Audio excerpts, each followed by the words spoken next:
भारत ने आज छुई एक नई ऊंचाई, मतलब एक नया कीर्तिमान बनाया। हाइपरसोनिक मिसाइल का टेक्नोलॉजी डेमोन्स्ट्रेटर व्हीकल आज इंडिया ने टेस्ट किया। ये टेक्नोलॉजी आज इंडिया के पास, तीसरा कंट्री है इंडिया जिसके पास ये टेक्नोलॉजी आई। पहली बात तो जेट पैक्स का ऑर्डर दे दिया, 48 jet PACS. Essentially jet pack एक चीज होती है जिसको आप पिट्ठू की तरह अगर पहन लेते हैं तो आप उड़ सकते हैं। हकीकी मानों में पसलियां हमारी टूटी हुई हैं, तो हिंदुस्तान भी कह रहा है कि जो सिंध तास का पानी का मुआहदा है उसे वो बदलने जा रहे हैं। पहली दफ़ा हुआ है कि इंडिया ने ये इस ट्रीटी में अमेंडमेंट की बात की है, और इंडियंस ये समझते हैं कि पाकिस्तान का जो एक्ट है वो कोई अच्छा नहीं है, सो एंड सो। वो रोबोज लिए जाएंगे, इनको रोबोटिक म्यूल्स कहा जाता है, और ये 10,000 फुट और उससे ऊपर की जगह में कार्रवाई करेंगे, यानी कि हाई एल्टीट्यूड के लिए ले रहे हैं, और वहां पे दुर्गम क्षेत्र जो है वहां पे ये सामान पहुंचाएंगे, रोबोटिक म्यूल्स। 2047 या 2050 तक वो दुनिया की तीसरी बड़ी इकॉनमी बन जाएंगे जैसे वो ग्रो कर रहे हैं। मुझे तो लगता था इंडिया 32 में हो जाएगा, आप तो 47 कह रहे हैं। जैसे वो तरक्की कर रहा है दिन ब दिन। पाकिस्तान का कर्जा तकरीबन 63 खरब डॉलर, 274 अरब अमेरिकन डॉलर कह लें। जीडीपी पाकिस्तान की, यानी आपके जो तैयारशुदा खाम माल, पूरा माल बना हुआ या खिदमात कह लें, सारी की सारी एक तरफ रखें और उसका 97% आपका कर्जा, या 100 रुपये अगर आपके पास मौजूद है, आपके पास तो 97 रुपये आपने कर्जा देना है। अब बिलावल चुपके से मोदी जी से सबके सामने कह दे, विस्पर करके, मोदी जी जरा 8-10 अरब डॉलर दे दो, तो उसमें मोदी जी क्या कर लेंगे? फंस गए मोदी जी। पाकिस्तान की वजह से मगरिब को, हिंदुस्तान को सबसे ज़्यादा ख़तरा है, और उसमें असल ख़तरा ये है कि कहीं गलत हाथों के ना लग जाए इनके हथियार। जो मुल्क साइकिल की चेन नहीं बना सकता उसने इतना बड़ा काम कर लिया। नहीं, डिफॉल्ट नहीं हो सकता पाकिस्तान। अच्छा। वो होने नहीं देगा ना चाइना नहीं होने देगा, लेकिन चाइना अपनी कॉलोनी बना लेगा, फिर ये भी कर लेगा। फिर क्या मतलब हमारे यहाँ पे प्रोडक्शन कोई नहीं होगी, सब कुछ चाइना का आएगा। हम कहेंगे डिफॉल्ट तो नहीं, लेकिन यह है कि चाइना का माल बिक रहा है, ये शूज़ चाइना के हैं, ये कपड़े चाइना के हैं। तो ये अभी हमारी चीज़ क्या है? हिंदुस्तान के कुछ अरबपति, अदानी, अंबानी, दमानी और सार्स पोतावाला, ये सारे मिलकर चाहे तो पाकिस्तान का सारा कर्जा उतार सकते।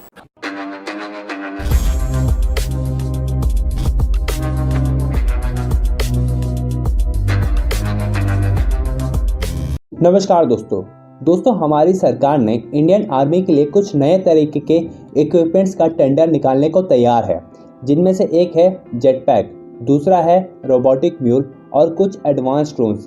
जेट पैक वो है जिसे हमारी सिपाही अपने पीठ पे बांधकर हवा में उड़ सकते हैं, और ये ज़्यादातर इस्तेमाल की जाएगी भारत और चाइना के बॉर्डर पर। हमारी सेना 5 मिनट में ही कई किलोमीटर का सफ़र तय कर सकती है। और दूसरा है रोबोटिक म्यूल, यानी कि एक ऐसा रोबोट जो हमारी सेना के हथियार अपने पीठ पर लाद कर पहाड़ी की ऊंचाइयों तक ले जा सकता है, जिससे हमारी सेना की एफिशिएंसी और एडवांसमेंट होगी। और दोस्तों, इसके साथ साथ अब हमारी सरकार ने ये भी निर्णय लिया है कि वे अब इंडस वाटर ट्रीटी में कुछ एक तरफा बदलाव लेके आने वाले हैं, जिससे दोस्तों पाकिस्तान की मुसीबत और ज़्यादा बढ़ने वाली है।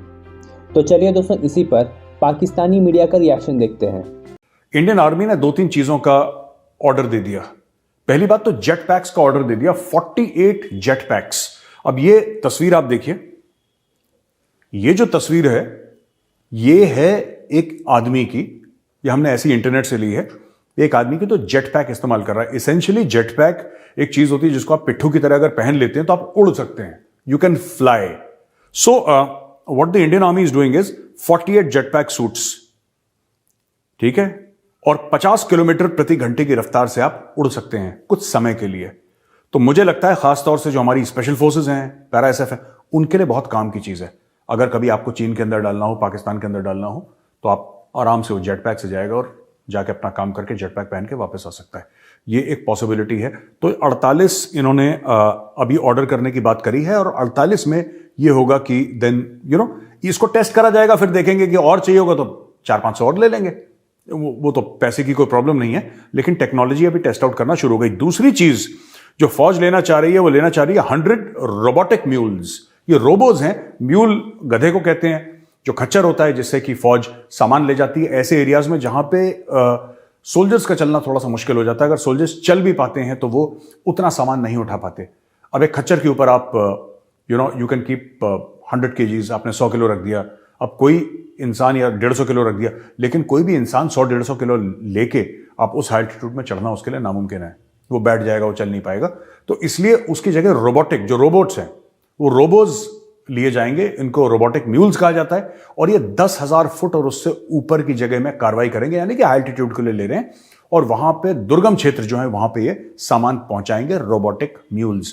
ये इंडियन आर्मी में आ रहे हैं, रोबोटिक म्यूल्स हैं 100 शुरू में आ रहे हैं, फिर इनको देखा जाएगा, फिर और लेंगे, और 130 new generation tethered drone systems through fast track procedures for emergency procurements.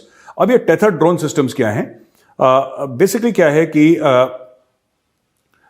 Ground based station से कनेक्टेड रहते हैं वो, और ये उड़ते हैं, और जो विजुअल लाइन ऑफ साइट होता है ना, जो या विजुअल रेंज, उसके दूर जाके भी, उससे अलग होके भी ये काम कर सकते हैं और इंटेलिजेंस गैदर कर सकते हैं। तो ये हमारे लिए बहुत जरूरी है, खास तौर से ऐसे दुर्गम इलाकों में जैसे कि लाइन ऑफ एक्चुअल कंट्रोल है, या लाइन ऑफ कंट्रोल के कुछ ऐसे एरियाज में मुझे लगता है ज्यादातर ये चाइना को लेकर ये मामला किया जा रहा है। तो ये बहुत बड़ी खबर है, खासतौर से जेट पैक्स। तो इंडियन आर्मी किस टेक्नोलॉजी के बारे में सोच रही है, कौन सी टेक्नोलॉजीज के बारे में कह रही है कि यार हमें ये अडेप्ट करना है। एआई के ऊपर बड़ा जबरदस्त काम चल रहा है, मैं आपको बताता हूं। मेरी बात हुई थी किसी से एआई के ऊपर, ब्लॉकचेन के ऊपर, 5G किस तरीके से इंटीग्रेट करा जा सकता है, ये सारी की सारी चीजें, और ये कर रहे हैं IITs इसमें शामिल है, इसमें DRDO शामिल है। टॉप कटिंग एज टेक्नोलॉजी में भारत के, जो अक्सर लोग मुझसे पूछते हैं कि मेजर साहब ये फौज में ये वाली टेक्नोलॉजी आ रही है कि नहीं आ रही, यार ऐसी ऐसी चीजें आ रही हैं भाई जो मुझे खुद नहीं पता, ठीक है, और आधे तो फौज बताते नहीं है फौजी, they don't discuss all these things in public, और मेरे सामने भी डिस्कस नहीं करते, करते भी हैं तो मैं यहां पे तो बताऊंगा नहीं, जाहिर सी बात है। लेकिन fact of the matter is कि लेटेस्ट टेक्नोलॉजीज आ रही हैं, ये बहुत बढ़िया बात है। ये पाकिस्तान और भारत ने एक इंडस वाटर ट्रीटी साइन की हुई है 1960 से कराची में, जो नेहरू साहब और पाकिस्तान के साबिक सदर अयूब साहब ने साइन की थी। अब इंडिया ने ये कहा है कि और ये ऑफ़र किया पाकिस्तान को कि वो आए टेबल पे और अमेंड करें इस ट्रीटी को। अब पाकिस्तान को इसको जवाब देना है और अगले 90 डेज़ में देना है। इंडिया ने बेसिकली नोटिस भेजा पाकिस्तान को कि ये इंडस वाटर ट्रीटी जो है, ये जो इसका जो डिस्प्यूट रेजोल्यूशन मैकेनिज़्म है, ये पिछले 5 साल से पड़ा हुआ है, और इस्लामाबाद को उन्होंने कहा है कि आएँ आप, पाकिस्तानी हुकूमत को कहा है कि इंटर गवर्नमेंटल नेगोशिएशंस जो हैं वो अगले 90 दिन में शुरू करें। और ये पहली दफ़ा हुआ है कि इंडिया ने ये इस ट्रीटी में अमेंडमेंट की बात की है, और इंडियंस ये समझते हैं कि पाकिस्तान का जो एक्ट है वो कोई अच्छा नहीं है, सो एंड सो। पाकिस्तान की वजह से मगरिब को, हिंदुस्तान को सबसे ज़्यादा ख़तरा है, और उसमें असल ख़तरा ये है कि कहीं गलत हाथों के ना लग जाए इनके हथियार। जो मुल्क साइकिल की चेन नहीं बना सकता, उसने इतना बड़ा काम कर लिया। डॉक्टर अब्दुल कदीर खान का शुक्रिया। ये और बात है कि सहूलतकारों ने उनके साथ किया क्या। दिन दिहाड़े मुशर्रफ ने दिन दिहाड़े टीवी पर, नेशनल टीवी पर माफ़ी मंगवाई उनसे। खैर, साफ़ी ने कहा कि 24 करोड़ का मुल्क है और इसके इर्द गिर्द हमसाये ममालिक आप देख ले ज़रा, और शिद्दत पसंदी और हुक्मरान ऐसे चोर 10% पर सब बेच देते हैं। वारदात करने वाला आसिफ अली जरदारी, ये अमेरिका गया, इसने कहा मुझे $100 अरब दे दें आप, हमारी मईशत तबाह हो रही है। अच्छा, आज से 15 साल पहले भी ज़रा हिसाब लगाएं, जो शहबाज शरीफ आज जाके रंडी रोना रोता है ना, मईशत तबाह बर्बाद है और इल्ज़ाम इमरान खान पे, आसिफ अली जरदारी 15 साल पहले भी ये काम कर चुका है। ये रोना रोता रहा कि हम दिवालिया हो गए, हम लुटेंगे, हम पटेंगे। $100 अरब जरदारी ने मांगा, लेकिन दुनिया से मिला के मिला वही 15 अरब। करप्शन एक तरफ इनकी रखें, इनके जजीरे एक तरफ रखें, इनके दुबई के महलात, शॉपिंग सेंटर, यूरोप में इन्वेस्टमेंट, ये एक तरफ रखें, लेकिन एक फ़ौजी की तनख्वाह अगर आप देखें ना, तो वो कालादम तंजीम के तालिबान के एक जंगजू से भी कम है। हिंदुस्तान के कुछ अरबपति, अदानी, अंबानी, दमानी और सार्स पोता वाला, ये सारे मिलकर चाहे तो पाकिस्तान का सारा कर्जा उतार सकते। अमरीकी अरबपतियों की बात करें तो एलन मस्क, आपको पता है उसने तभी ट्विटर खरीद लिया, बिल गेट्स, वो दोनों मिलकर ये सारा काम कर सकते हैं। इससे पहले अमेरिका, कजाकिस्तान, बेलारूस, यूक्रेन और साउथ अफ्रीका 1990 में इनके साथ ये डील कर चुका है। पाकिस्तान को भी करनी है, और फ़ौज कम करनी है, फ़ौज ख़त्म करनी है। दूसरे मामले, लड़ाई अफगानिस्तान के साथ होगी, उसमें भरपूर मदद हम करेंगे। ये डील आसिफ जरदारी 2008 में तकरीबन मुकम्मल कर चुका था।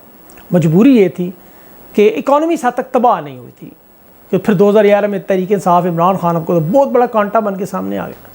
वक्त गुजरता रहा, इकॉनमी की जड़ें खोखली करने में लगे रहे, खोदते रहे उसको, लूट मार मचाते रहे। हालात 2023 तक जा पहुँचे। आज हमारे पास हकीकत में जहर खाने को पैसे, बिना जंग के ये मुल्क अभी तबाही के दहाने पर।